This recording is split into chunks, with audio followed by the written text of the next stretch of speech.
Check that out, we got an essence squid. I didn't know that they could spawn in this, but I guess they can spawn in any liquid if it's based on water. That's kind of funny.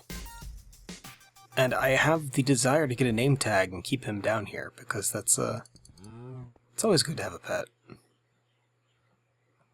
think I have some name tags.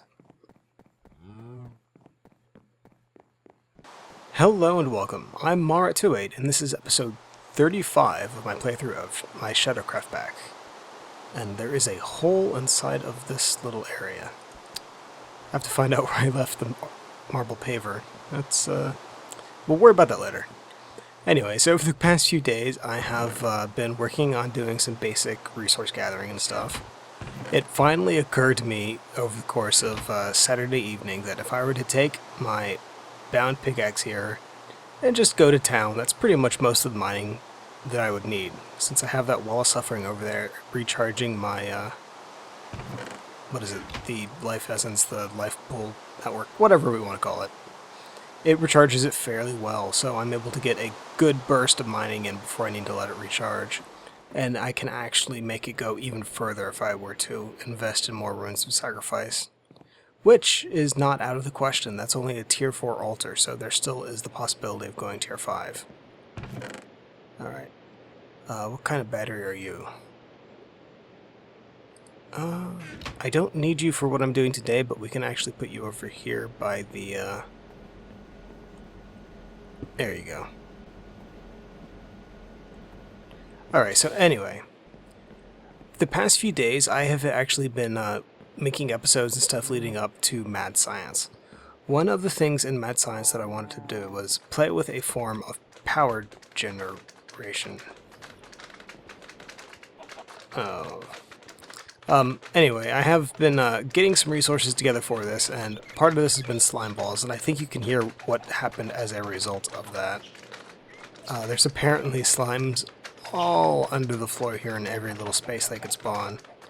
So that's going to be annoying until I get those guys cleared out. Let's see if... well, no, that's not going to kill them, because that's running all the time anyway. Yeah, let's just get away from here before the, that sound drives me crazy. Hello, random chicken. Let's put you in the chest. Alright, so anyway, I made excellent use of mining using the bound pickaxe, just doing a little right-click thing. And an item inside of open blocks called dev null, which allowed me to basically tell it that if I got any cobblestone, any of the basalt cobblestone or the marble cobblestone from Artifice, it would just suck it all into the dev null except for one stack, and it would delete any excess. So it definitely made it a lot easier to just run right through, just right-clicking like a madman getting resources. And with said resources, we have some batteries. We were able to get 2 tier 2 batteries here, and then... let's see, 1, 2, 3. You know, I really can't count. This is 3 tier 2 batteries. And then the rest of these are tier 1. I probably... let's see, 1, 2, 3, 4, 5, 6. I probably should have crafted 2 more tier 1s, because the tier 2 is better than 8 times better than a tier 1 battery. So it's definitely worth crafting together. But anyway, what we are doing today, we are actually going to get this cryogenic tube up and functioning. I've been toying around with it. I haven't really used it or anything in this particular pack. I know how it works, but I don't know the details of how it works, if that makes any sense. And we are going to figure that out. For example, right here, this actually runs on a nether star. It doesn't consume the nether star, but it is required for it to function. It takes villager spawn eggs, which we actually made using the genome incubator over here. So if you give this thing power and eggs, it will make, well, power, eggs, and then a sequenced genome. It will make spawn eggs for that particular genome, in this case, villagers. Let's put you guys in there. One of the drawbacks to this right now is a bunch of these mad science blocks and stuff, you can't actually automate them. So if you want to use them, you need to manually do it, which is, I suppose, considering what they let you do, not terrible. I mean, some automation would be nice, but I mean, really, this stuff is pretty neat as is. Anyway, so we have the Nether Star, we have spawn eggs here for the villagers. We could turn this on right now, but nothing would really happen of value. Yeah, what we do, we need to get a memory or a data reel. I know I don't have any memories, so we need to get data reels, which is why we have all these slimes and stuff. It's also why I have the emeralds on me, so let's go ahead and turn that off for now. And I could have sworn I left a crafting table over here. Alright, tell you what, let's get the, let's put the armor on real quick, just so it's a little bit of a... There we go, that's a lot quicker. That's so much quicker. Alright, so what we're going to do, if we take the slime balls and go like we're doing a slab, and then do the same thing for redstone, we'll get the magnetic tape component. I need 8 of these and an emerald circuit to create a data reel. And just in case, we're creating enough for 2 data reels. Okay, let's get you off my inventory, please. Alright, so the emerald circuits are going to be 8 of these guys with 2 emeralds. And then we're just going to surround the circuits with the tape. There we go, empty data reels. These guys do not stack, by the way, which is unfortunate since they're both currently blank and technically the same item.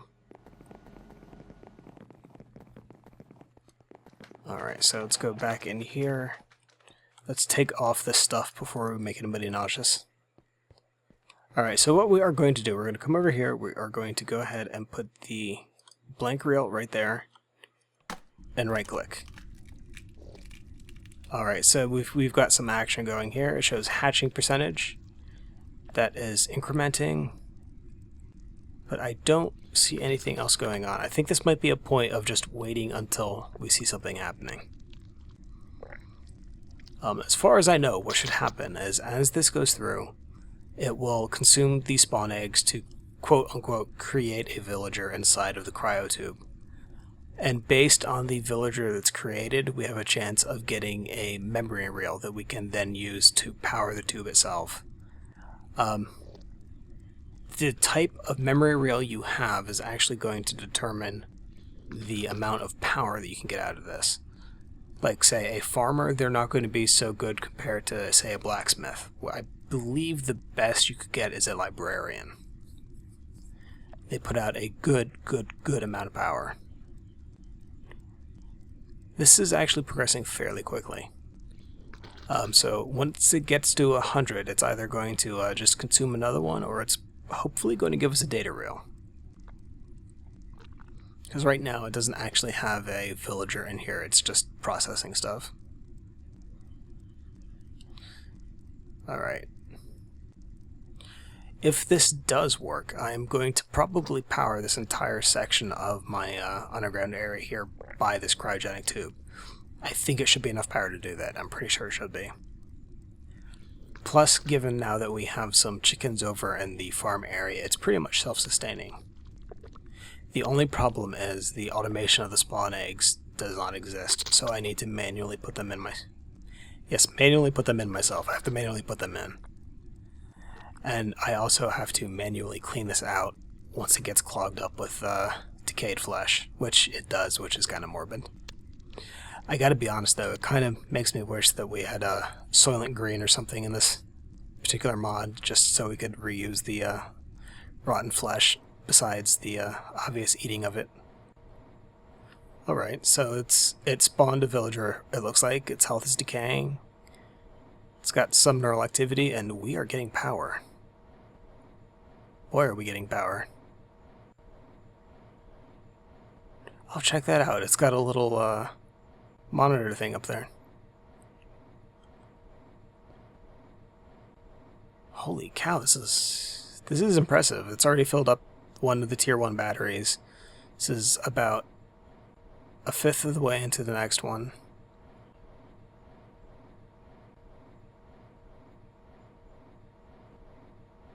Okay, I'm impressed. I really am impressed. And I'm guessing it's going to use this particular villager until its health gets down to 0, in which case it'll kill it and spawn a new one. But no, this is a fairly decent amount of power. Yeah, we can definitely work with this. Just need to get some wiring and stuff to hook this up. Given how small this room is, I could probably get away using copper wiring. If it were a long run, I definitely would not want to use copper. The resin induction wires are pretty cheap, really easy to use. However, depending on the wire that you have, you want to make sure that you have it at the proper voltage for that particular wire. So say for iron, you can get a lot of power through it, but you need to increase the voltage or else you're not going to get it very far because of resistance. What do we get? Farmer. Dataset is filled with the same repeating patterns over and over. So I mean, I believe that's not the best. Might, as a matter of fact, be the worst. I don't know. Rather than go ahead and put the farmer back in, let's go ahead and put the other empty data reel in and see what we get out of that guy. Alright, so this is doing its thing. I mean, this is, let's see, it's 1,156 over there. And yeah, that's impressive actually. 2.1 gigajoules as well as 812. I should probably get a multimeter for this. I think that will total everything up. We can steal this one for the moment. I need to make more of these guys. They're invaluable.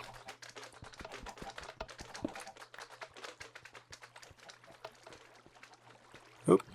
Walk in the hole. Okay. So if I put this guy right here, I should read the entire battery multi-block. We currently have a total of 4.25 gigajoules out of 2.5 terajoules. So that's actually really impressive. That was from one villager. Oh, this is definitely workable. Alright. So we're going to go ahead and let this run, and I am going to go get some wiring and stuff so we can get this room all hooked up. We also need to see about getting some sources of water for this so that we can keep some of these things going, like water. Like the DNA extractor, I believe, takes... No. Never mind, it doesn't. I could have sworn something takes water besides the CNC machine. Okay, sure. We'll go with it. I will be right back.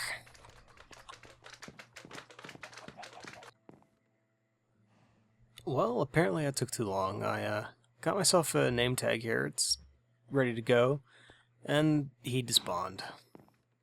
It was not meant to be. We'll keep an eye out to see if we get any more squid in here. Because if we do, we'll have a very nice name for them. I went ahead and I ran that other villager through here, and it was very successful. The very first one ended up putting out about 4.25 gigajoules of energy. The second one was significantly more. He was about 8.29 gigajoules, so that's 18.29 gigajoules. I promise I can speak. So needless to say, that was a definite improvement, and I think the reason it was is that one we just had was a blacksmith, which I believe is like the second best one you can get. So I'm good with that. So we'll just go ahead and put that back in there. So the next one that pops up should follow the same pattern as the previous. It should be another 18.29. So what we do need to do though is I want to wire up some of this stuff. And there are mobs around here, something terrible. Anyway, let's go ahead and poke a hole over here. Now for the floor standing guys I got here, I have to make sure that I run the power through the bottom because you'll be able to see it behind the factory blocks. Alright, there we go. Let's break this too. We have a crafting table here, right? Good. Oh, they're above me. I keep hearing the things walking around and I'm freaking out. So we're going to go ahead and take some of the industrial stone and see if we can make these into microblocks, hopefully.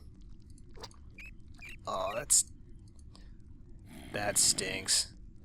Alright, so I guess we'll use the wireframe.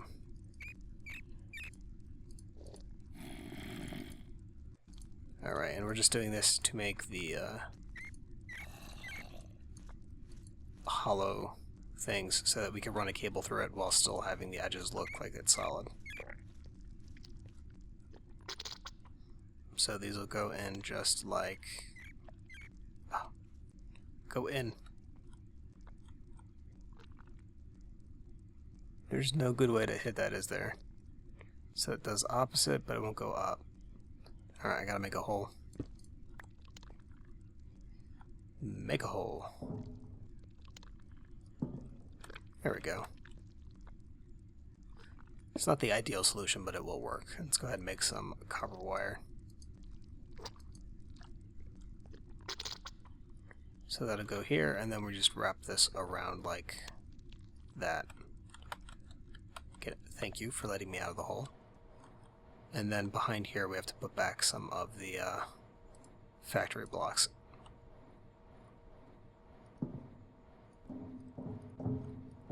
So you do see the micro block around the base of these guys, since the bottom's a bit smaller than a regular block. But it's better than seeing the hole in the wire. And basically I need to go ahead and do that for the entirety of this particular room. Oh, that was the one with efficiency. For these guys, it's going to be a little bit better as we're going to be connecting from higher up.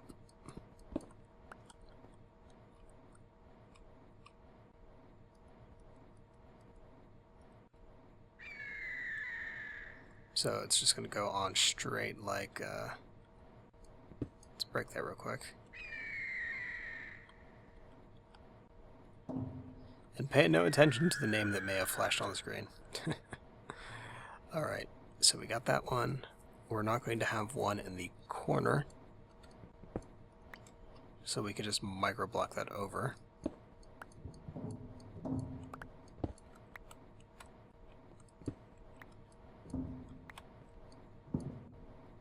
And then we're going to run wire. There we go. That was very close. It felt like it was going to have a nasty hiccup. There we go. And then just over like that. How's this guy going? It's pretty good. And it's already spawning and hatching a new one. So no, this is a pretty good power source so far. I'm impressed with it. And it's not that I'm easily impressed, but right now I am, I think. It's definitely more effective than I had originally thought it would be. Let's make some more panels. Alright, so we got those. We can now hide these wires just like so. Excellent. And we can also fix the floor over here. You know what? No, we should probably connect this first. Rather than poke a hole in the lighting area, we're actually just going to go around the light.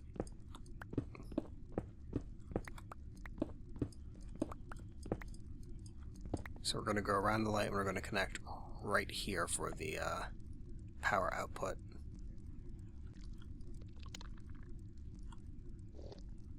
So just like that. So now all those other machines actually do have power.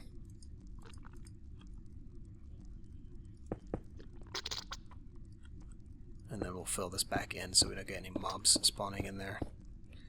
I have yet to invest in a magnum torch for the area, so I still get some mob spawns that I really don't want to deal with.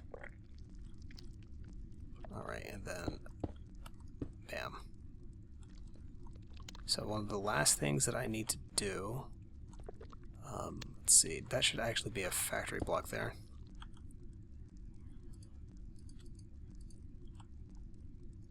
Okay, there we go. Factory block, factory block.